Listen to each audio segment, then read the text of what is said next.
I feel like the character in that movie Brief Interviews with Hideous Man who admits to blurting out "Victory to the forces of democratic freedom" whenever he has a orgasm, and he discusses how this has had a negative effect on his sex life. Well, victory to the forces of democratic freedom. Yeah, Hosni Mubarak has stepped down in Egypt, and it's just amazing to watch it on the news this morning and all the chanting in the square. And it reminds me a little bit of George Bush. Remember, his big thing was that everybody wants to be free. And Dennis Prager says, no, it's not true. What most people want more than freedom is to be taken care of.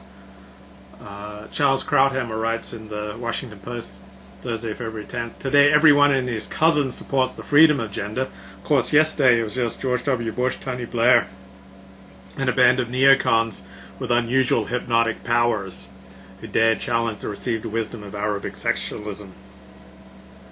The notion that Arabs, as opposed to East Asians, Latin Americans, Europeans, and Africans, were uniquely allergic to democracy. Indeed, the left spent the better part of the Bush years excoriating the freedom agenda as either fantasy or yet another sordid example of U.S. imperialism. Now it seems everyone, even the left, is enthusiastic for Arab democracy.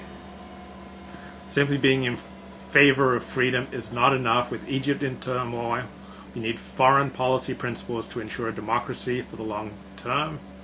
We need a foreign policy that not only supports freedom in the abstract, but is guided by long-range practical principles to achieve it. A freedom doctrine composed of the following elements. The U.S. supports democracy throughout the Middle East. It will use its influence to help Democrats everywhere throw off dictatorial rule.